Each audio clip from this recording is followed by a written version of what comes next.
Ilang linggo na lamang uupo na sa White House si President-elect Donald Trump. At bilang presidente ng Amerika, ang lagi na uupo sa White House ay ang kinikilalang leader ng free world, the most powerful man that is living on earth.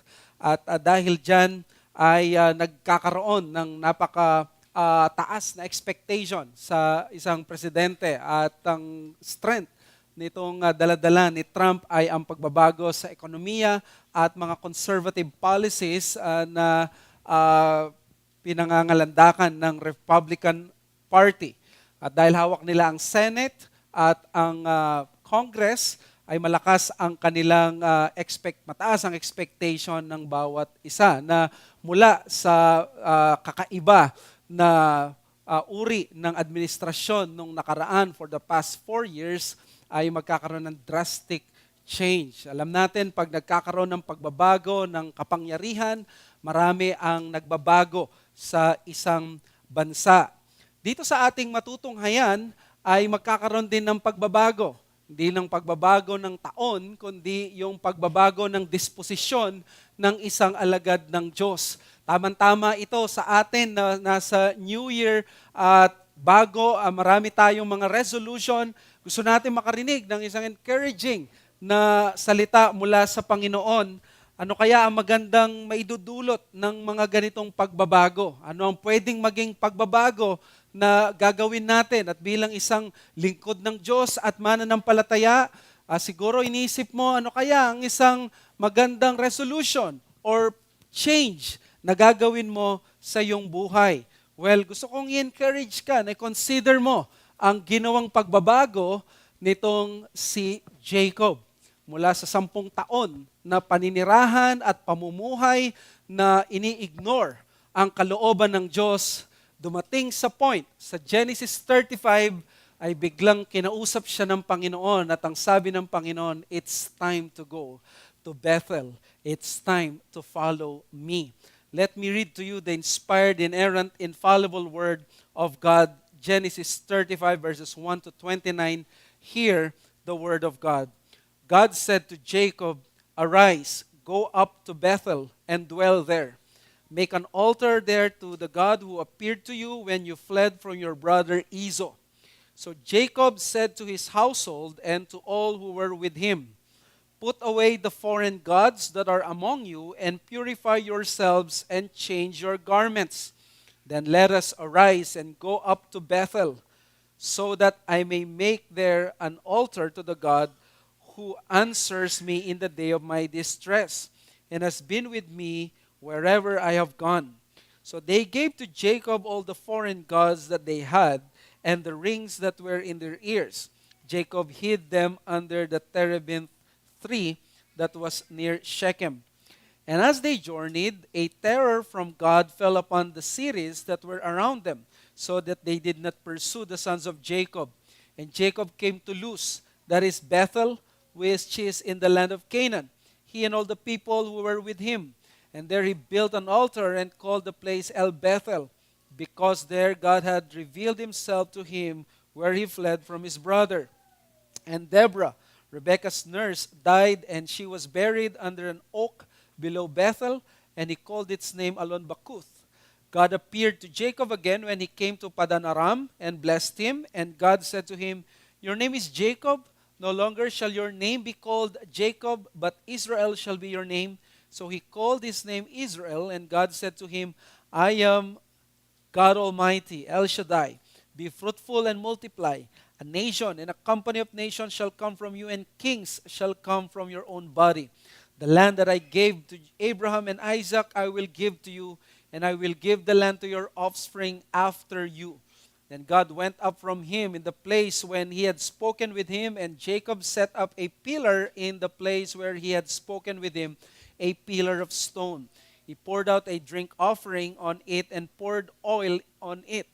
So Jacob called the name of the place where God had spoken with him, Bethel. Then they journeyed from Bethel. When they were still some distance from Ephrath, Rachel went into labor, and she had hard labor. And when her labor was at its hardest, The midwife said to her, "Do not fear, for you have another son."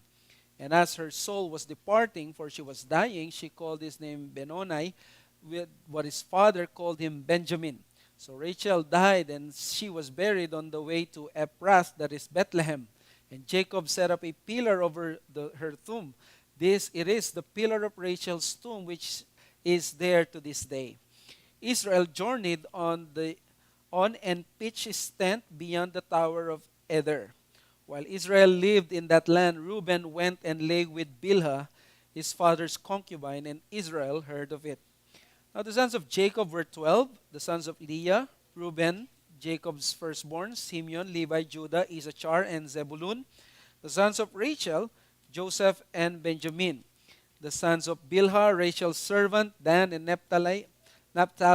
The sons of Zilpah, Leah's servant, Gad and Asher. These were the sons of Jacob who were born to him in Padan Aram.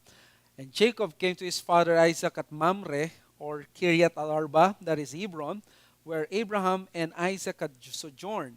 Now the days of Isaac were 180 years, and Isaac breathed his last, and he died and was gathered to his people, old and full of days. And his sons Esau and Jacob buried him. Thank God for the Lectio Continua reading of the Word of God. I am at least encouraged na binasa ko yung 35th chapter ng Genesis, but because dahil nga sa Lectio Continua natin, I appreciate it even more because kung mapapansin mo, napakabaligtad ng Genesis 34 sa 35. It is so dark, but here in 35, finally, there is a ray of light. Well, dito sa Genesis 35, Jacob finally decides to return to Bethel after spending, could you imagine, 1 decade dun sa Succoth at sa Shechem. Why Shechem? Bakit hindi siya dumiretso sa Bethel? Eh di ba nung tinawag siya ng Panginoon, nung nandun siya kay Laban, sabi niya, umuwi ka dun sa mga father mo. At bago pa siya pumunta kay Laban sa Genesis 28, meron na siyang vow sa Panginoon doon sa Bethel. Meron na siyang altar doon. So, basically, ang automatic at nonsensical, ang commonsensical na pupuntahan niya sa Canaan ay didiretso siya sa Bethel. But you see, itong si Jacob, nung na-reconcile siya sa kanyang kapatid na si Esau, naengganyo siya sa syudad ng Shechem. Hindi siya tumuloy doon sa Bethel. Well, sa Shechem, according sa mga scholars, it was a prosperous city. It would be considered the greener pasture. Yan yung Succoth. Napunta sila sa malapit sa Shechem. But later on, nandun na sila sa bandang Shechem. At tamang-tama ito para mapadami yung flocks niya na nawala dahil lang ibinigay ba naman sa kanyang kapatid para sa peace offering kay Esau ay nasa bandang 500 plus na piraso na hayop. So merong appeasement offering siya sa kanyang kapatid. And as we have said, ang decision niya na magpunta sa Succoth at doon sa Shechem was an earthly material practical decision, not a spiritual one.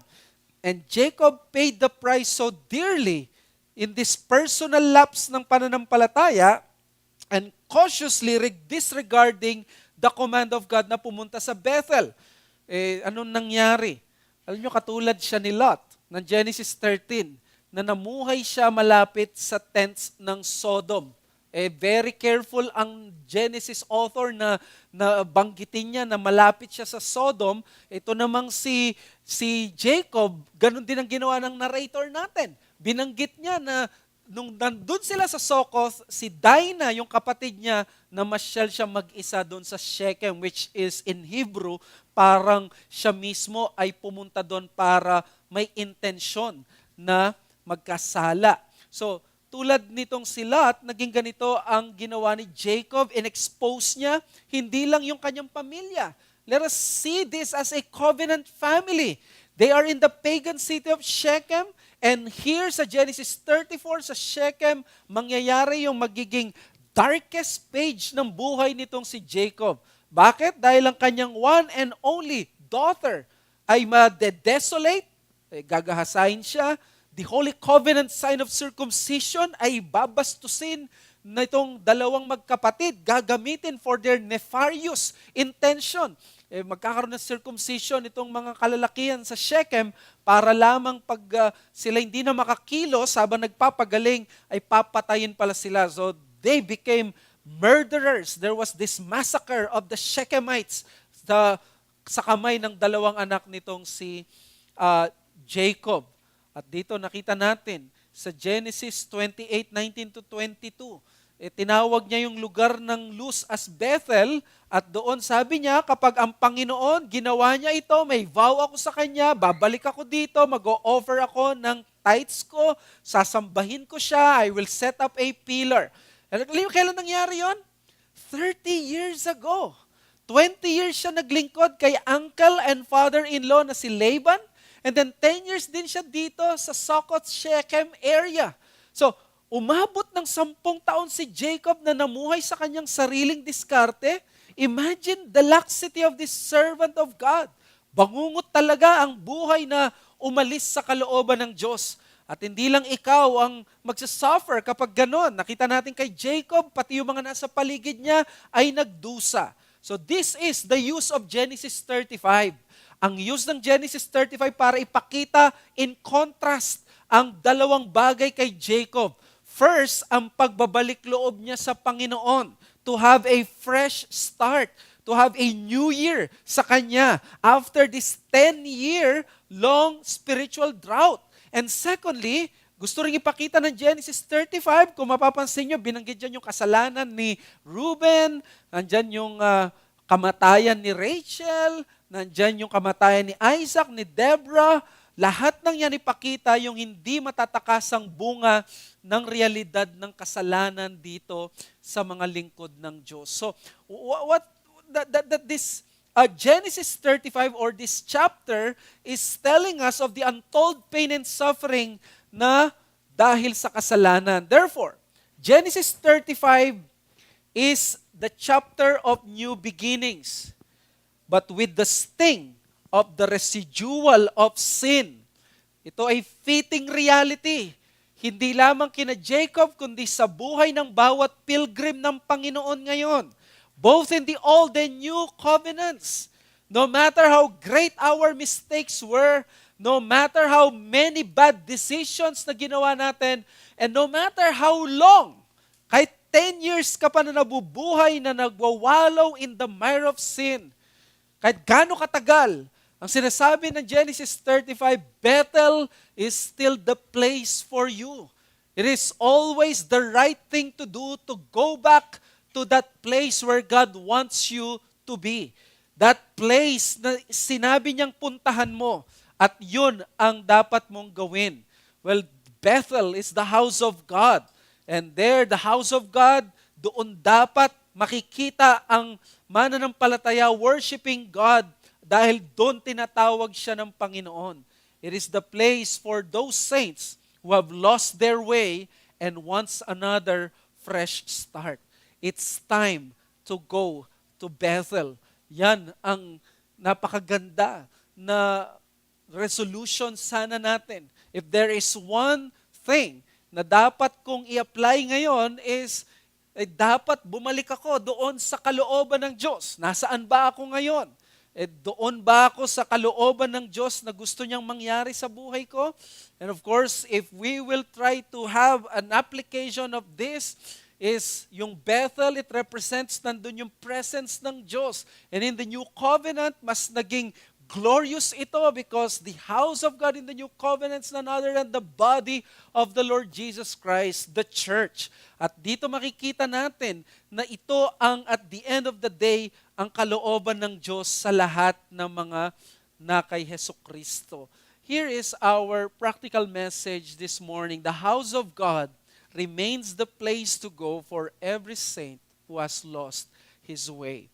The house of God remains the place to go for every saint who has lost his way. Or pwede nating palitan, the will of God remains the place to go for every saint na nawalan siya ng kanyang direksyon. Dahil ang mga kapatiran natin, at tulad nitong si Jacob, could you imagine 10 years na nandun siya sa Shechem, hinayaan na lang niyang mangyari. nung nagkaroon ng massacre sa mga Shechemites, hindi man niya dinisiplina ng maayos ang kanyang mga anak. Sabi ni Donald Gray Barnhouse, ang chapter 34 daw, it does not mention God. It is full of lust, murder, deceit, and wretchedness. But this chapter 35 is filled with God.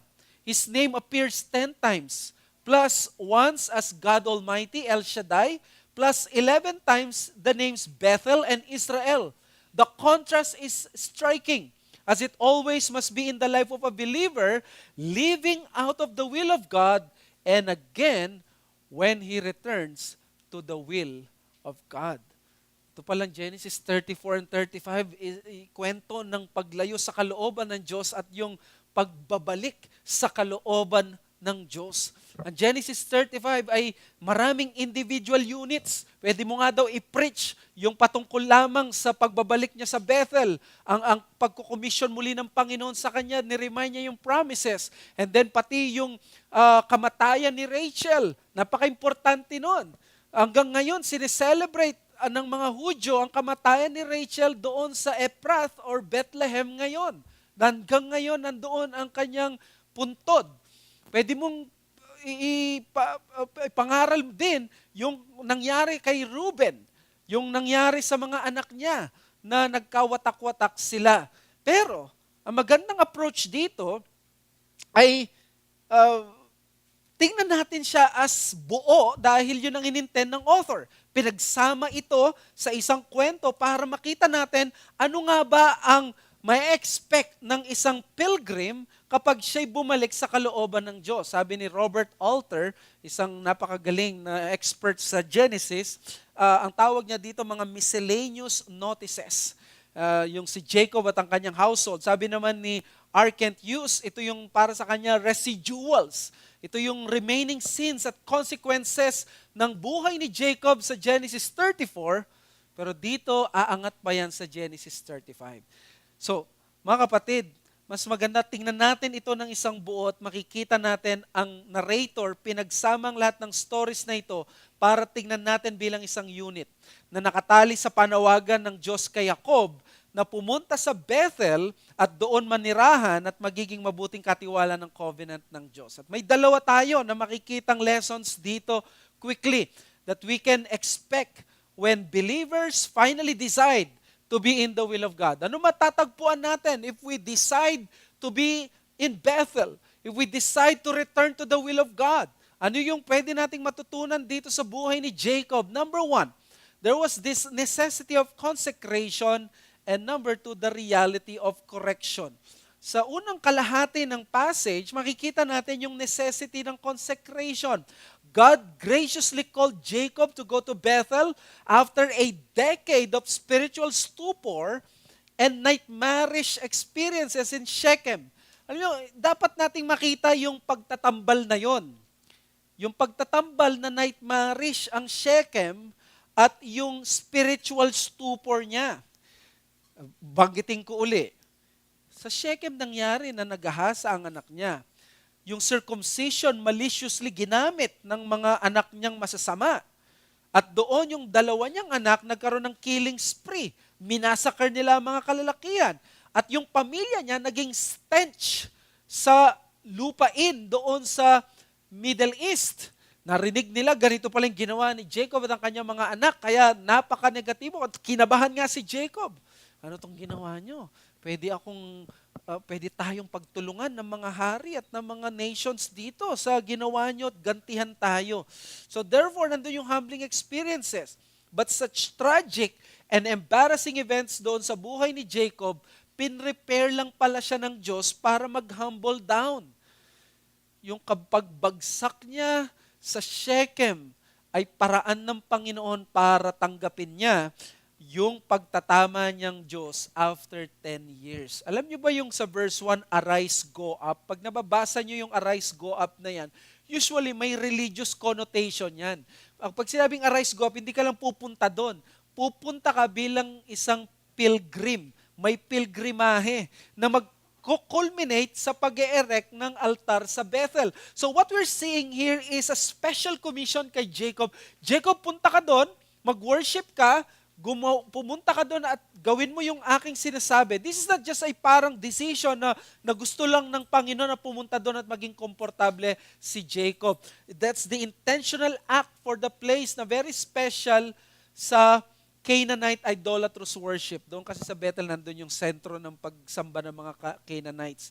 So in Genesis 28, di ba, gumawa ng vow itong si Jacob. And that is supposed to be completed by now.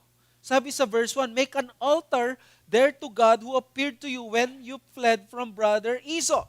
And then sa verse 2, put away the foreign gods that are among you and purify yourselves, change your garments.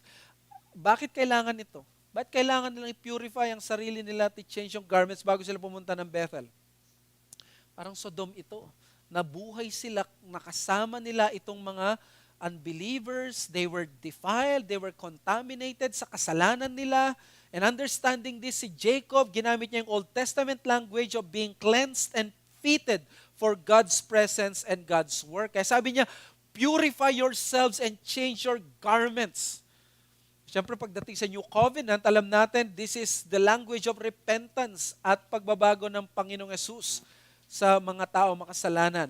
As God's covenant people, Israel is set apart sa rest ng mundo. And that includes yung mga anak ni Jacob, yung mga servants at yung household, kaya kailangan sila na malinisan. Ang Diyos ay banal at dahil siya ay nasa covenant, sila ay nararapat lamang na i-recognize ang ganitong kabanalan. Now, pagdating sa verse 4, binigay ng mga taong ito ang mga foreign gods nila na meron sila doon. So, in other words, alam nila kung ano yung pinapasok nila. Hindi lang ito pagta-transfer ng lugar. Ito ay Ito ay paglilingkod kay Yahweh. There was this at stake na sinusurrender nila ngayon yung kanilang idols, na parang pinapakita walang genuine relationship kay Yahweh kung meron kang relasyon sa iyong idol. And this is a beautiful picture ng transformation ng paganong mga tao na identified na sa Diyos. Ano sabi sa verse 5? Meron daw terror mula sa Diyos that fell upon the cities. And then, nakarating sila doon sa Bethel. Pagdating sa verse 7, Jacob built an altar. Tinawag niyang El Bethel, the God of the house of God, because the God had revealed Himself nung siya ay niligtas ng Diyos. And then sa verses 9 to 15, makikita nyo, no? Si Jacob, binless siya ng Diyos, kinausap siya, binless siya, sabi niya, magkakaroon ka ng blessings ng nations, lupa, at kings, lalabas mula sa iyo. And I think that is the promise yung Abrahamic promise. And then sabi sa verse 15? Jacob called the name of the place Bethel. Now, haba ng mga in-explain ko anong gusto ko lang ipakita sa inyo. Ano yung essence ng chapter? Gusto ko ipakita sa inyo dito na yung first 15 verses, pinakita dyan yung contrast ng nangyari sa Genesis 34 dito sa 35. Puro positibo ang nangyari. Puro mga bagay na magaganda patungkol sa covenant, patungkol sa kabanalan. At napakalayo doon sa dark, doon sa Shechem. And this was the ideal life of Jacob sana. Ang makikita natin dito, walang report ng kayamanan sa Bethel. Walang report na maunlad ang Bethel, na sila ay yumaman doon. Pero, ang kainaman dito sa Bethel, walang spiritual setback. Walang spiritual darkness. There was only obeying the will of God, and God is being pleased. In other words, Genesis 35, 1 to 15 is telling us, this is the right place for Jacob. Ito yung dapat na pinuntahan ni Jacob. This is the perfect place. The will of God. Yun ang dapat niyang ginawa noon pa. Pero naengganyo siya doon sa buhay, sa Succoth, doon sa Shechem. Now, I like to make a principle out of this na sa kalooban pala ng Diyos, ito yung napakaganda. In the will of God, the most important endeavor is not attaining riches. It is not attaining material wealth, but heart consecration. Nakita ninyo, ang emphasis dito sa Bethel is always heart and worship. Kailangan pumunta sila doon, kailangan mag-consecrate muna sila. Kailangan mag-change yung garments nila, maging prepared sila sa Diyos. Pagdating nila doon, they will erect the temple or the altar and then they will worship God. That is the life sa Bethel. Ganun ang dapat ginawa niya noon pa, and that represents the will of God.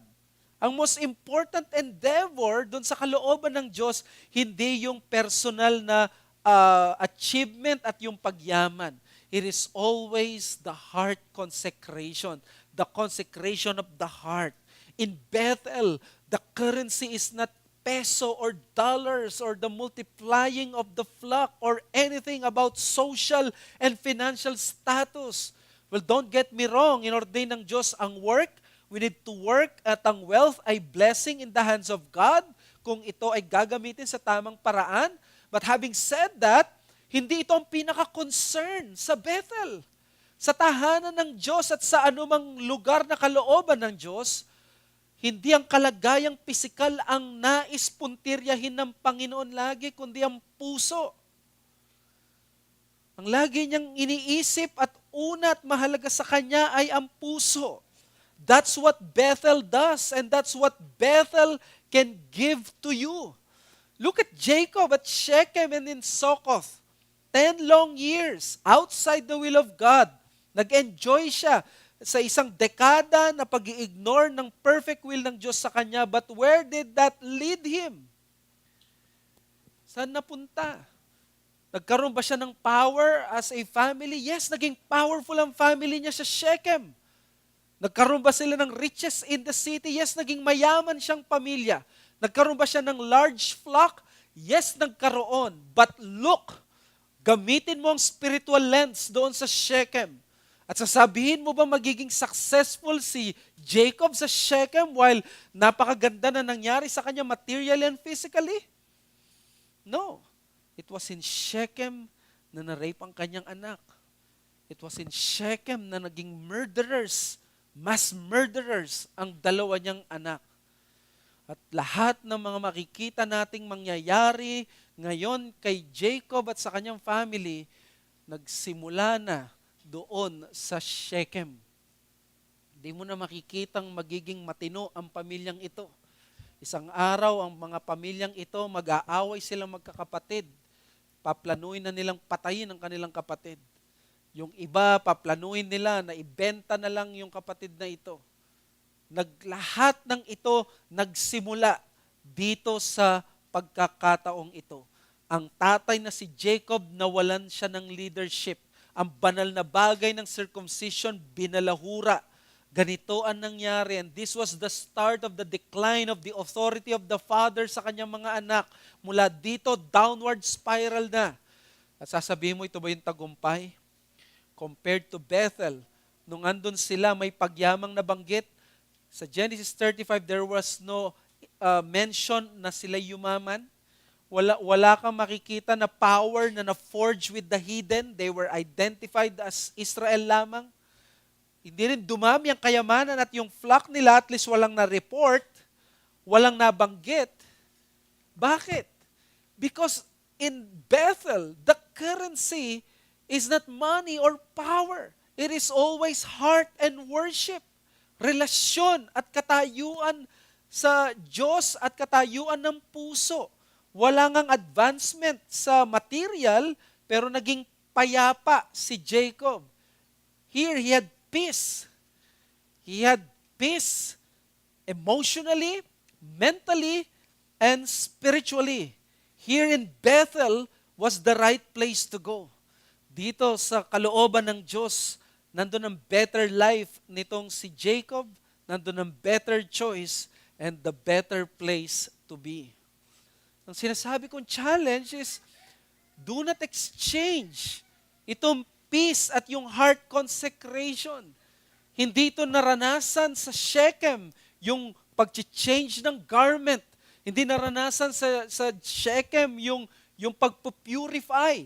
And in the language of the New Covenant, these are the words of repentance. These are the words of regeneration. Ito yung mga bagay na pang-espiritual. But hindi naging priority doon sa Genesis 34.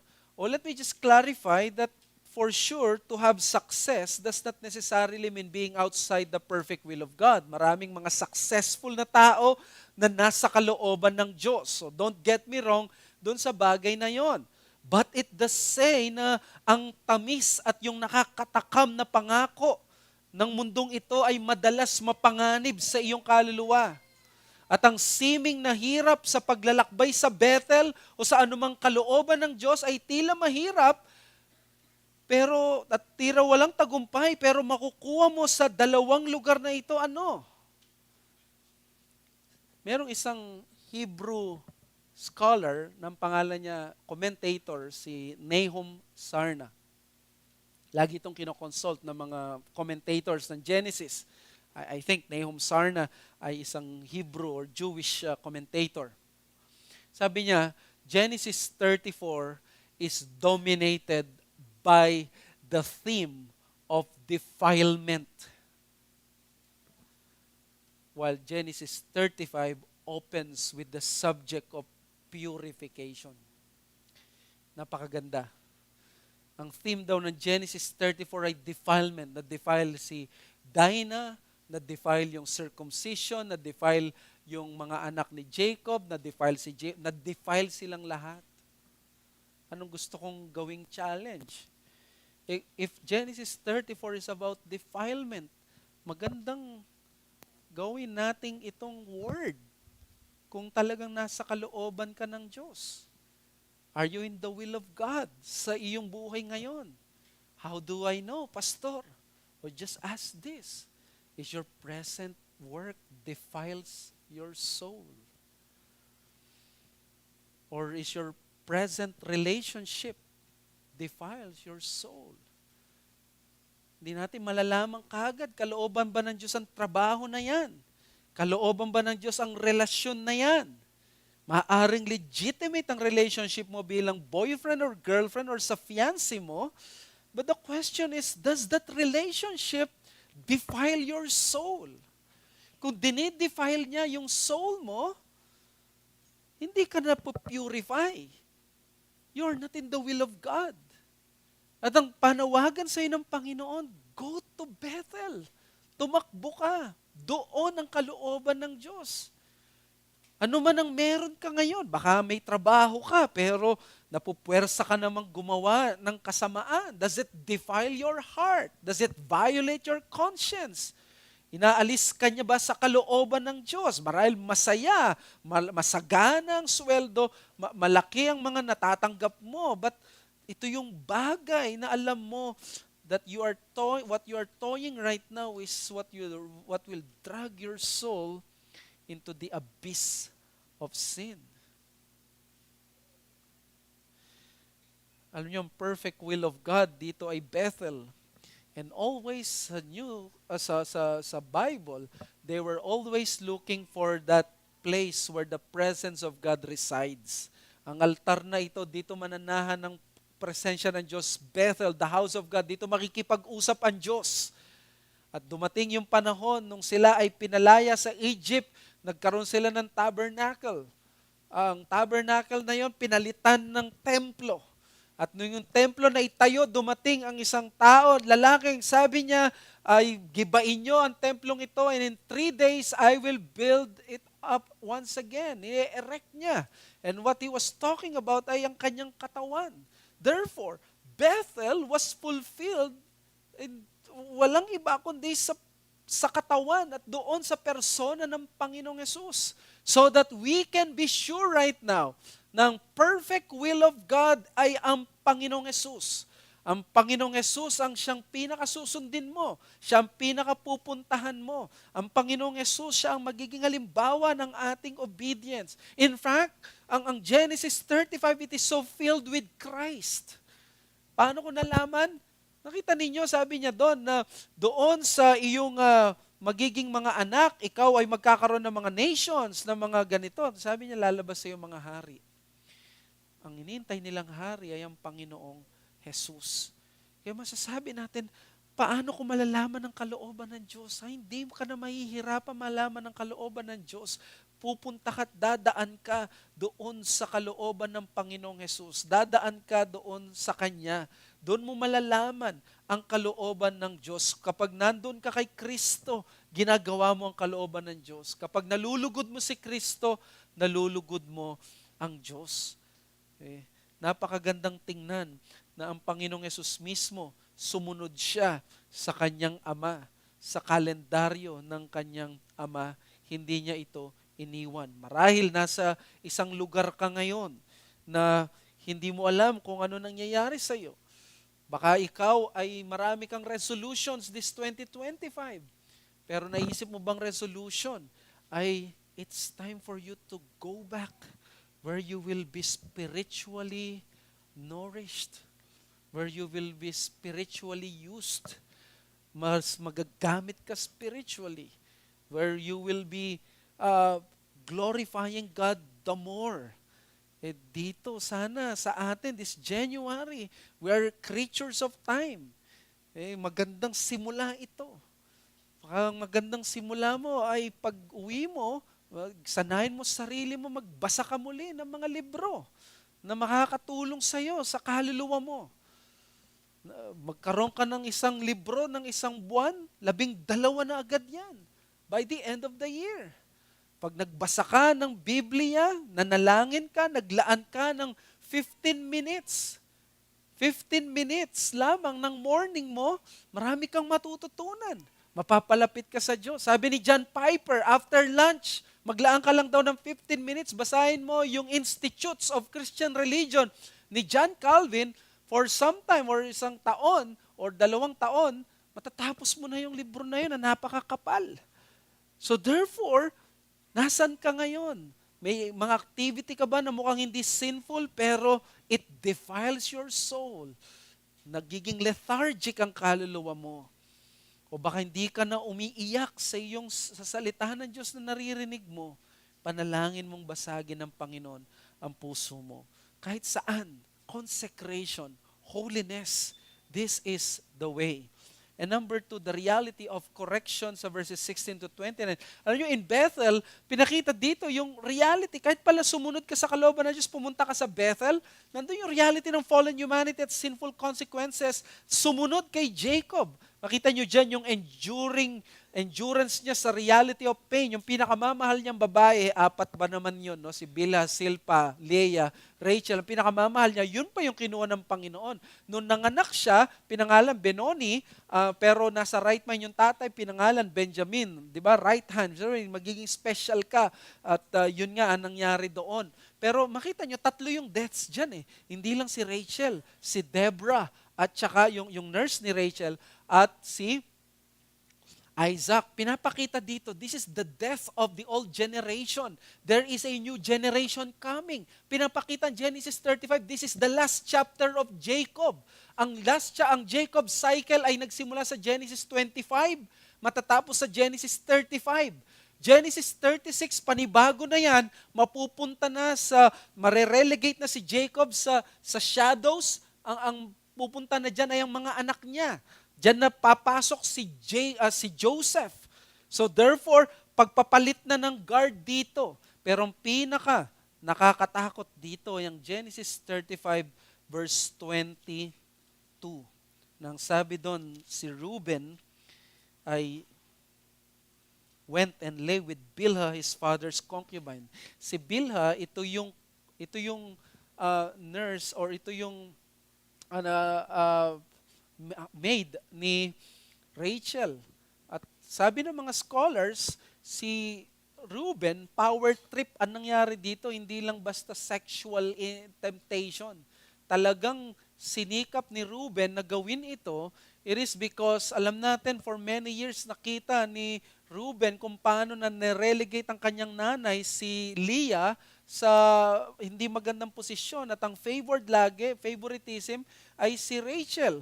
Ngayon, natakot marahil na magiging malaking disrespect na hindi niya mamahalin si Leah.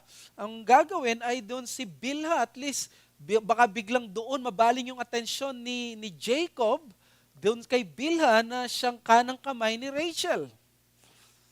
So, anong ginawa nito? Ginawa ni Reuben, he attempted to usurp his father's authority by having sexual intercourse sa kanya. Di ba? Ganito ang ginagawa sa Bible kay Solomon noon at maging kay Absalom. Ganito ang ginawa yung concubines ng father para ipakita na parang dinidisrespect mo at mas higit ka doon ka sa father mo. And what happened was si Jacob, malalaman niya ito at parurusahan si Reuben. Binanggit ito, one verse lang, just to show us na ang consequences ng kasalanan, you can choose sin, but you cannot choose the consequences of your sin. At hindi lamang yon, nung nalaman pa yon, ano pa nangyari? Sa verses 22 hanggang 28, 27, yung mga magkakapatid, binanggit. Napansin nyo yung pagkakasabi? Dati, binabanggit yan from panganay to bunso. Abang ngayon, nagregroup na sila. Kanya-kanya na sila by mga babae. Kung sino yung anak ni Leah, and then binanggit yung mga anak ni Rachel. Hindi na yun pagkakasunod-sunod. Ang sabi ng mga scholars, nagpapakita ito na binibigyan na tayo ng signal. Eto na, nag-aaway na yung magkakapatid. Tumatanda na sila, nagkakaroon na sila ng ganitong animosity sa isa't isa. This is now the next generation. Genesis 35, while they were in the will of God, pinapakita ng Diyos kay Jacob, Jacob, ito yung ginawa mong favoritism, hanggang ngayon ay aanihin mo. Kung pinakita mong mahal mo si Leah, pinakita mong mahal si Reuben, hindi ganito marahil ang gagawin ni Reuben sa'yo. Hindi marahil ganito ang mangyayari sa mga anak mo.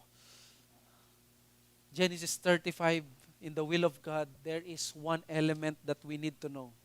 There's that element of not only consecration, but correction. As you follow the Lord, you will always be corrected by the Lord. There will always be that chastisement that will follow for the mistakes and sins that we have done. There is always that correction. In the will of God, part of His main concerns is to correct us by His gracious, yet righteous chastisement. Gasgas na ito, pero di ba, we can choose our sin, but we cannot choose yung consequences na ito. Ito ang pinakita ng buhay ni Jacob. Nasa Bethel na siya. Sasabihin natin, nagsuserve na siya sa Panginoon. Natanggap na niya, ayaw na niya na mamuhay sa Shechem. But nandito ang residual ng sin. Nandito yung consequences ng 10 years ng pagkakamali. O yung 10 years na unti-unting nagmanifest. At ngayon, ang Panginoon, binabalikan siya. There was this painful correction and chastisement sa kanya. Naparanas sa kanyang mamatayan ng asawa. Maparanas sa kanyang mamatayan ng tatay, si Isaac. Naranasan niya ngayon ang maraming mga kasamaan at yung mga ganitong sakit at yung mga pain. Pero nung pinapakita dito, ganito ang buhay sa pagsunod natin sa Panginoon. Hindi porke sumunod na tayo sa Panginoon, na-cancel na yung mga consequences ng kasalanan. I think it is teaching us about correction. That sabi sa Hebrews 12:5-7, "My son, do not regard lightly the discipline of the Lord, nor be weary when reproved by Him. For the Lord disciplines the one He loves and chastises every son whom He receives." It is for discipline that you have to endure. God is treating you as sons. For what son is there whom his father does not discipline? Marahil, baka iniisip mo, naglilingkod na nga ako. Nandito ko na, sinunod ko na ang Panginoon, pero bakit ganito? Bakit tinayaan pa ng Panginoon? Hindi niya pinagbigyan ito na yung consequences pa rin ng kasalanan ko nandito. That is how it works. But please know, na ang intention ng Panginoon whenever He chastises us is not to condemn us, but to purify us. Medicinal, in the words of Samuel Bolton, hindi penal ang anumang pagpaparusa ng Diyos sa kanyang mga anak. In the will of God, there is correction, but the goal is always to purify us. It is not simply to embarrass us or to give us a reproach. Kahit sino na i-consult ko, ganito ang sinasabi nila. This is about the time of payback kay Jacob, correction. Kaya challenge sa atin, welcome any correction being handed to you by the wise providence of the Lord, even while you are in the perfect will of God. Baka meron tayong concept na dahil naglilingkod tayo sa Diyos, hindi tayo pwedeng i-correct ng Diyos. Hindi tayo darating sa point na parang makakaranas ng matinding ganitong kasakitan. So let me challenge you. Number one, do not reject the correction being brought to you by God.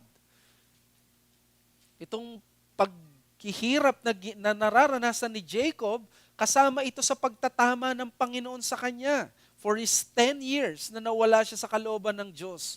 At ang sino mang authority na niligay ng Diyos sa inyo, mga anak, kung ikaw ay anak dito, makinig ka sa magulang mo. Maaring tama ang iniisip mo at tama yung nasa isip mo. Pero hindi ibig sabihin nun, hindi ka na pwedeng pagalitan ng iyong magulang. Hindi pwedeng i-despise mo ang magulang mo. Kapag pinapagalitan ka dahil ang tingin mo lang sa kanila ay mali sila, tama ka. Mga members, tanggapin din natin ang pagtatama ng bawat isa. Tanggapin natin ang pagtatama, lalo na ng mga nasa otoridad, tulad ng mga pastor. Kung meron silang tinatama sa inyo. Mga leader, katulad ko, maging humble tayo. Mag-receive tayo ng correction. Huwag lang tayo ang magko-correct. Kung ikaw ay pastor, dapat marunong kang tumanggap ng pagtatama kahit ng miyembro. Kahit ng hindi isang pastor, kahit ng hindi isang office bearer. Kung ikaw ay pastor, mas lalo dapat hindi ka magmataas. Tanggapin mo ang correction kahit masakit. Dahil isa lang ang perfect man. Hindi natin kailangan magpanggap na tayo ay mga perpekto, hindi nagkakamali. Isa lang ang hindi nagkamali, ang Panginoong Hesus. At kung ikaw ay nagkasala at nagkakasala, tingnan mo ang kasalanan na sexual nitong si Reuben. Parurusahan siya ni Jacob. Doon sa Genesis 49, ang sabi niya ay si Reuben, unstable as waters, he defiled his father's bed. Ginawa ng Diyos sa kanya, inalisan siya doon sa tagapagmana ng authority. Hindi napunta sa kanya, nawala ang kanyang privilege. Sa Chronicles, binanggit din yun. He went up sa father's couch niya. Kahihiyan, napakalaking kasalanan at napakatinding bagay ito, ang ganong immoralidad.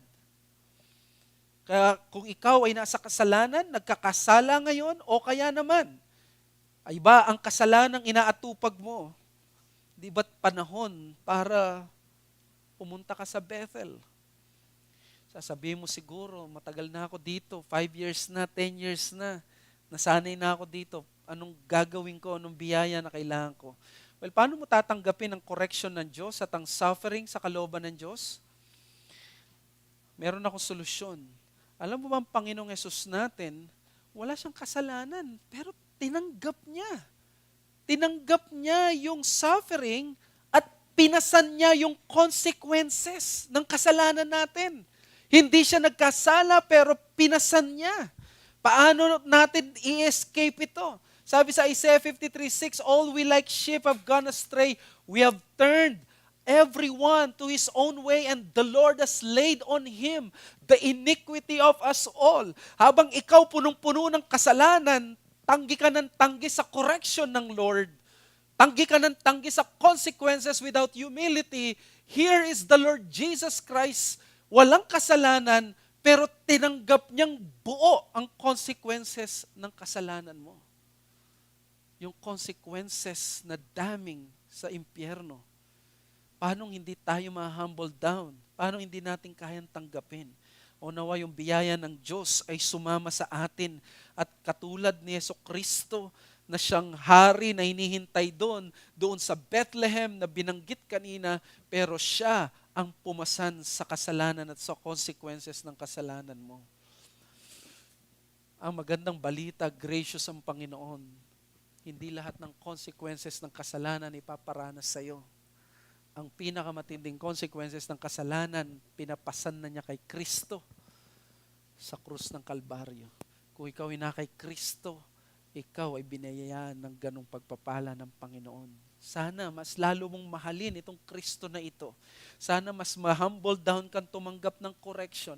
Sana mas lalo kang maging matakot gumawa ng kasalanan. Mas lalo kang matakot na hindi pumunta sa Bethel. Tumakbo ka na doon sa Bethel, walang kayamanan, walang promise ng success, but there is a promise of the peace, emotional, spiritual, and mental, even mental. I just like to share this reality. Kung ikaw ay na kay Kristo, kung wala ka kay Kristo, walang pag-asa sa iyo. Hindi mo kailangan tatanggapin ang correction ng Panginoon.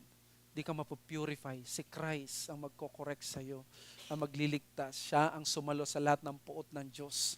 Ino-offer niya yung katwiran na ito na natanggap niya sa pagtupad ng kautusan at pagsapo doon sa galit ng Diyos sa lahat ng sasampalataya sa Kanya. Lumapit ka sa Kanya, anak. Lumapit ka sa Kanya, kaibigan, kung wala ka kay Kristo.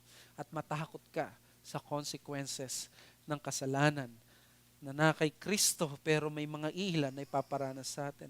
Meron akong kakilala, isang malapit sa akin, genuine believer. Nakilala ko siya bilang Kristiyano. Matagal na kaming magkakilala.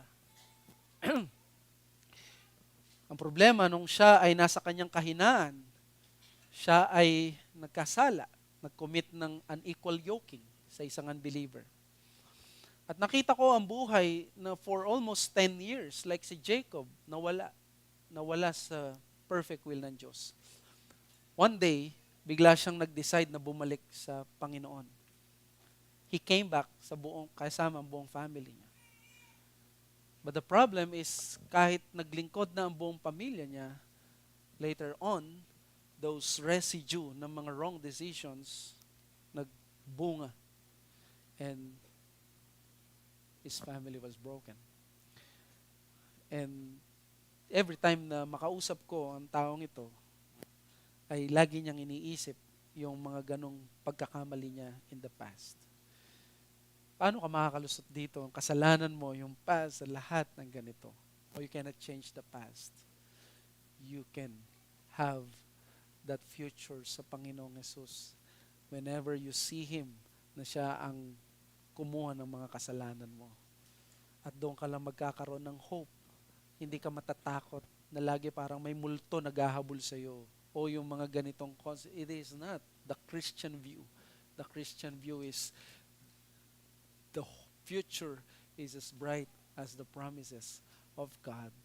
Mapuno ka ng mga pangako ng Diyos because pinagkakaloob niya sa iyo kung ano yung hindi mo deserve, yun ang binibigay niya.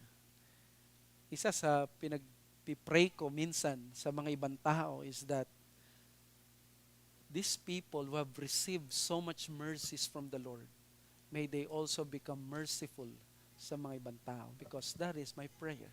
I have received mercy. I should give mercy more sa mga ibang tao. Nang sa gayon, it is not yung revenge, hindi yung bitterness, hindi yung negative things, but we will exude a life and a ministry and an environment of mercy and grace. So it is in the perfect will of God where we can serve God in this, in the most God-glorifying way. Punta tayo dun sa Bethel, the perfect will of God. Let's pray. Father, we thank you sa aming meditation, sa aming New Year's message. At nawa ay nagkaroon kami ng pananaw na kita namin ang pangil ng kasalanan, ang pangil ng kautusan mo. Tulungan mo kami na magkaroon kami ng palagian na desire to follow your will, to go to Bethel. Maraming salamat sa buhay ni Jacob na magsasara dito sa Genesis 35. He is indeed God's rascal, yet he was loved. He received mercies. He received grace. For we are greater and worse than Jacob. We are more rascal than him. Yet, you continue to love us through the Lord Jesus Christ. Nawa si Kristo, mas lagi siyang kahali-halina sa amin upon hearing these truths. Thank you. We ask this in Jesus' name. Amen.